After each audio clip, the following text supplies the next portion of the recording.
Hey everyone, welcome back to the workbench. It's been a while since my last video. I've been really busy with school. I finished up school for the semester a few weeks ago. Been busy working and doing a whole bunch of other things, but I still had time for models. I've had more than enough time for models actually, and I've been busy working on this one specifically. I just finished this up recently for now. I'll probably go back and add things. It's been done it's been done about 5 times now. I've gone back and added things, but I think it's done enough that it's good to make a video on it. This is a Lionel Legacy Nickel Plate Road Berkshire number 759. This came out in the 2017 run. I actually picked this up from my friend Nick. He was looking to get rid of it. He was expanding his collection of Penske engines and was thinning his fleet of non-Penske engines, and he was the one he was looking to sell. So I got this off of him. So big thanks to Nick. I was really happy to have this. I've been craving a nickel plate Berkshire in my collection for a long time now, so I'm really happy to have one. One as nice as this, especially the 759, and I did quite a bit of work on it to represent it in its Excursion years. 759 did spend some time in Excursion service in the late 60s and early 70s, only for about 5 years. In that time, it did a lot of excursions all over the East Coast, up in New Hampshire and down in Maryland, Virginia, West Virginia, and Pennsylvania, and ran all through that part of the country for a couple of years. And I wanted to model the 759 in this era.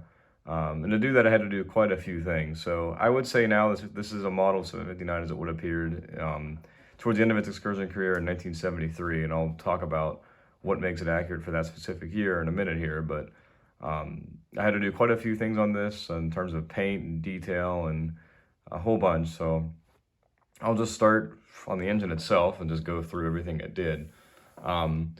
So this is a 2017 run of Berkshires. So this is from the 2017 run of the Lionel Berks. And if you follow Lionel or you know much about Lionel, you know, the 2017 run of Berks is a bit notorious, for lack of a better word, for incorrect colors. On that run of Berks, Lionel majorly screwed up the color of the smoke box and the firebox. They were like a real light color. In fact, if I open up the smoke box front here.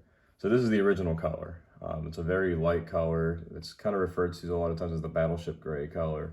And it looked pretty off.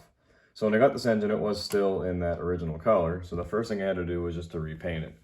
And to go about that, I do all my painting with acrylic paint, just like the Walmart 50-cent bottle from acrylic paint, that kind of paint. And this is no exception, but there is no gray color that I could find in the store that matched the color that I wanted.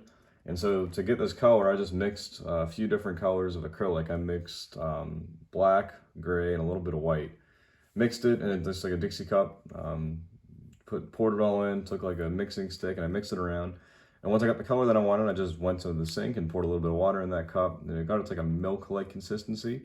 Then I went ahead and applied it in multiple very thin coats. So this probably is the end result. This is the end result of probably 5-6 hours of work. And it was just applying multiple coats, or applying a really thin coat where almost didn't look like it did anything on the first coat. Then it took like a hair dryer, and I just dried it over. You know, I would do it in small sections, so I just took a hair dryer just to dry it out quickly. Then I'll go back and apply another coat and rinse and repeat. So I got the results that I want. As you can see, the results came out great. You can see there's really no brush strokes at all. That's the benefit of, even though it takes a while, you can get really good results out of this. And then after I finished, I went back and I painted over, because like I just painted the whole thing the solid color. Then I went back and I touched up like the black up here, and it was more so in the firebox. I went back and I touched up all the different piping here, just repainted it black. But the result came out great. In fact, you can see if I even take the light away, you can really see how nice it came out. So that was the big thing I had to do. And again, the colors is a custom mix of what I thought looked good. I just based it off of prototype pictures as well as the 2014 run of Berkshires that Lionel did. The 2014 run they did was correct. The color in the smoke box and firebox was correct. But that, right off the bat, made a huge difference, I think. I think it looks great. So after I finished the smoke box, in fact, I'll just start from the front and work my way back. So paint-wise, I had to do a lot of paint. So on the front end, Lionel, whenever they did these from the factory, they had the white stripe on the running boards, but they only brought it to right here. So it did not extend around the front of the running boards, and there was no white down here and on the footboards or anything. When Nick had this engine, he went ahead and touched up, or he added the white paint to the edge of the running boards as well as down to this plate down here. And I went ahead, when I got it, I just added the white down here on the footboards. If we start at the bottom here, move our way up. I painted the dummy scale coupler. I just painted that brown, like a surface rust brown color, which I normally don't do this on engines because the O-gauge couplers are oversized, and I think if you paint them brown, it just draws more attention to how oversized and ridiculous they look. Since this is a nice actual O scale coupler, I painted this brown. I think it just adds a nice little bit of contrast to the engine. I also painted the glad hands here on this hose silver. That's a minor thing. And then over here on the air pumps, I painted the edges of the air pumps. I painted them like a brassy color, which is accurate for 759 in this era. It had like the brass air pumps or brass edges on the air pumps. I think it adds a nice little touch. On the headlight, actually got a lot more paint than you'd think. First thing I did was I blanked out the light and number boards on the side of the headlight. I just painted them black.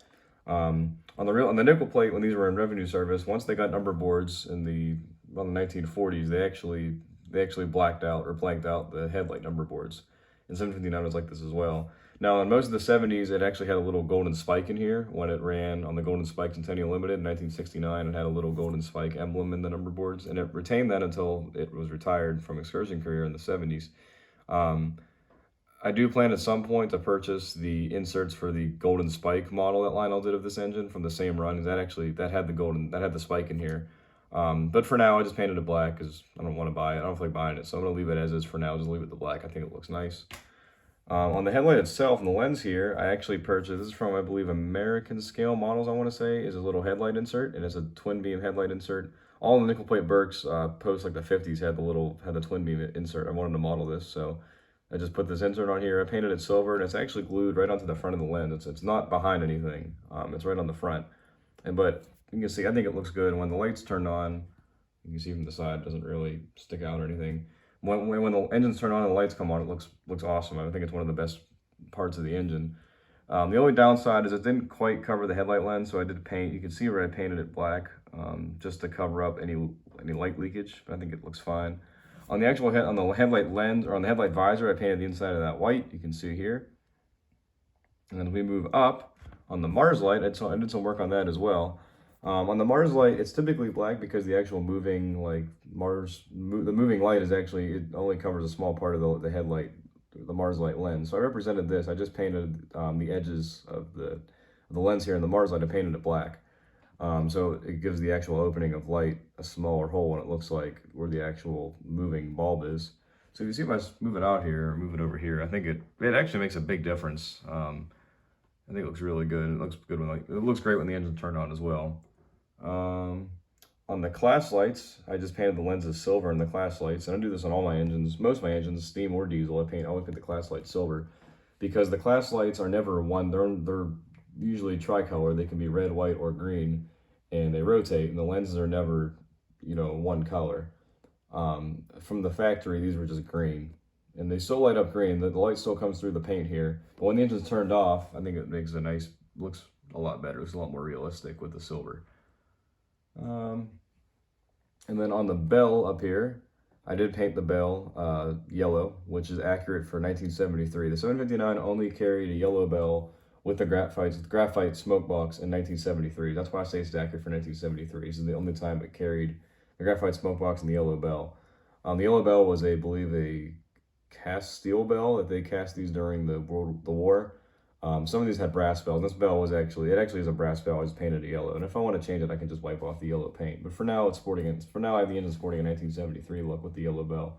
I think it looks good. I think it kind of sticks out more. I'm a fan of it. And then I also added the white extra flags on here. You can see on the sides. And then I also went ahead and added a lot of different cables and wiring and stuff. For example, on the bell, I have where the air line for the bell comes up. It doesn't connect to anything. It just runs down here. But when you look at it from the front, you can see the cable comes up into the top of the bell. And these bells are air actuated. There's a little air actuator that moves the ringer and slams it against the side of the bell. I also added a little bit of small wiring up around the class lights. Again, this isn't necessarily 100% accurate, but I think it adds, it's a really small touch, but it adds, when you look at it from here, you can see it adds it adds a little bit to the engine, I think, a little bit of super detailing. And I also added a little bit of wiring from going to the headlight and the MARS light. You can see it runs down along the side here. It's kind of hard to make out, but it is there. I think it looks really good. And then, also, we'll swing around here to the running gear and such.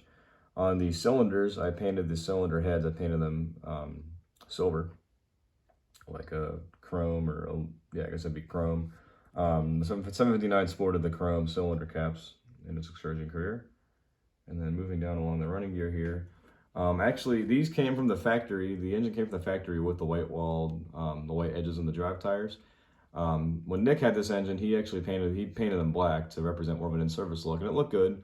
But I wanted to model this in the Excursion career, so I went ahead and wiped off the black paint. And then I touched up a little bit just so the white shined up a little bit better. But you'll notice here on the frontmost driving wheel, you'll see it has a coat of like orangish color on it. And that was based off a prototype, or the prototype pictures, because you see in a lot of Excursion engines, not necessarily the 759 or nickel plate Berks, any Excursion engine with white walls, where all the lubrication and such and everything up there, a lot of the grease and oil comes down, it usually stains that front wheel. So for that, I put a little bit of weathering powder on it, just dirty it up, and then I took a thin coat, like a thin wash of like an orangish paint that I have, and I just ran it around the edge of the wheel, and I think it adds a really nice touch. You can see from a distance, it's not super noticeable. When you look at it like here, you can see that front wheel is noticeably dirtier than the rest. I think it's a really nice touch. On the running gear itself, I did a lot of paint work on there too. For example, everything, all the running gear up around here, I painted black. And I just think I did that on purpose because the prototype had it all painted black. And from the factory, the stock look, it's all this, polished color. But I didn't quite like that because I think with the black, it just looks a lot cleaner. It's not quite as busy up here, and it looks a lot more prototypical. Now on the rods themselves, I also painted all the rod fluting black, which is accurate for the nickel plate Berks. The 765 now and the 759 both had the rod fluting. I don't know if that's a nickel plate thing, but every picture I've seen, even on the display engines that are on static display, they all have the rod fluting painted black. Can't talk. I think it looks really nice. And you see I did it here on the main rod and also on the secondary rod coming up here. As we make our way around towards the back, make sure I didn't forget anything up in the front, and I don't think I did. Actually, yes, I did. This is a small thing, but on the whistle, I did paint the whistle black. It was like a polished chrome color before, and I painted it black because you never see the whistles that polished on really any steam engine. I'll flip the engine back around. I did more work here in the cab as well. I think I'm pretty happy with. So on the cab windows, I added these little visors. These are just made out of tea bags. And same thing for the cab curtains. I just make tea, and then the tea bags are nicely stained. And so you cut them open, you dump all the tea grain out, and you actually microwave them just to kind of give them like a older, like a more firm texture to them. Then I just rolled them up and glued them in place, and that was the same technique for the visor here over the cab window as well as on the cab curtains. And you can see on the curtains themselves, I actually used a little bit of the tea, like the string from the tea bag, to get that on here. I think it's a really nice touch. In the cab itself, I did quite a bit of work. I'm going to try and get the light to show, and I don't know if it's going to quite work, but there you go. On the cab, I actually removed the whole cab and then exposed the back edge, so I was able to go in and paint all of the gauges. I painted it pretty sloppily, but I think it looks fine. From a distance, I think it looks really good. Now, one thing that's going to be kind of hard to show off, I'll do my best to do it, is when I had the cab removed, in fact, I'll pick the engine up. When I had the cab removed, I actually painted the entire interior of it green. You can see there in the ceiling and such. And then I printed out like a wood texture just off of the internet, and then I cut it to size and I glued it up in there. So this actually has like a wood texturing in the cab, and that makes a big difference because the real Berks have this wood texturing, at least from photos I could find of nickel plate Berkshire cabs, specifically the 765, that had this wood texturing in here. So I think it's a nice little touch, and I think it looks really cool, and it's not really noticeable, but when you look at it, from that angle, you look at it up inside, you can see it. I'm quite happy with it. And then if we actually, on the crew figures themselves, I painted the hats on them, I gave them little chromer caps, which is, you see that a lot on Excursion engines. Already really, any steam Excursion these days, you see the chromer caps on the crew. The engineer here has a red one, and the fireman has a green one.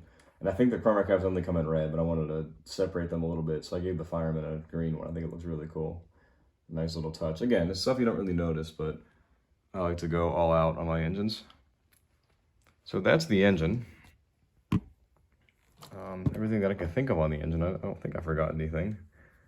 So I'll show you what is in the tender. I didn't do too much in the tender, but what I did is I think is pretty cool. I'll move the engine over here. And then the tender, I'll show you the other side. I did two things in the tender. The first of which was this little plaque on the side of the tender. Then you see both sides has it. From what I could find, a lot of the engines that were operated by Ross Rowland, including this engine as well as the Reading 2101, the T1, which I also have a model of, they had these little plaques on them. I don't know if it was a high iron thing or a Ross Rowland thing, but just a little plaque, and it had little bit of information on the side of the engine. So this, I just printed it up in Word. I found a picture of the actual plaque, and I typed it all out. So this actually is legible. Well, it's not legible, but this actually is what the real plaque said based off the picture I could find. It's in like -5 font. But I scaled it down, typed the font up, and did everything. And then I cut a little piece of styrene out, and I printed it out, cut the square out, and then I glued it to a piece of styrene, and I glued that little piece onto the side of the tender. And again, I think it has a nice little touch, nice little excursion touch, I guess you could say. And then the other big thing in the tender is the addition of this Bendix radio box. In case you don't know what this is, in the 50s, the nickel plate tested this out. These are Westinghouse radios on all their Berkshires. For a lot of the Berkshires, I could find their Westinghouse radios. They were housed in these boxes. Now, when the Berks were retired in the late 50s, they relocated a lot of these radios into diesels. But of the surviving Berkshire 759, 779, and 755, which are all all three of those are on display, they still have their radio boxes. And 759, from what I could find in pictures, kept its all the way through its excursion career. In the modern photos now of it on display at Steamtown, it's no longer there. I don't know what happened to it, but at least in the 70s, it still had this radio box. Now, no one makes this box in O scale. So I had my brother, he's a student up at Penn State. He had access to a 3D printer. So I sent him some dimensions of these boxes, and he was able to 3D print it for me. I think it came out really cool. It's great. It's the scale. It's pretty accurate. I mean, it's not the most detailed thing in the world, but I think it gets the job done just fine. So when I got it, I went ahead and painted it and installed it. And I think this is probably my favorite part of the engine, honestly. One of my favorite parts of the engine is this little radio box. It's just so unique. I think it looks great. I'm really, really happy with it. It has a nice little touch to the engine. So that is my O scale nickel plate 759. Again, big thanks to Nick, my friend Nick. He is on YouTube as Kiski Division Railroad. You can go check him out if you want. I would recommend checking him out. But big thanks to him for providing me with this engine. I consider it like the quote-unquote crown jewel of my collection. I've put a lot of work into it. I think it shows. I'm really happy with it. It sounds great. It runs great. I think it looks great. It looks a lot better than it did when I got it, in my opinion. But I'm really happy to have it. I would not be against getting a few more of these Berks at some point. I really like nickel plate Berks. I think they just look great. But hopefully I'll get some more. I can do some more videos on them. But for now, thanks for watching, and I'll see you next time.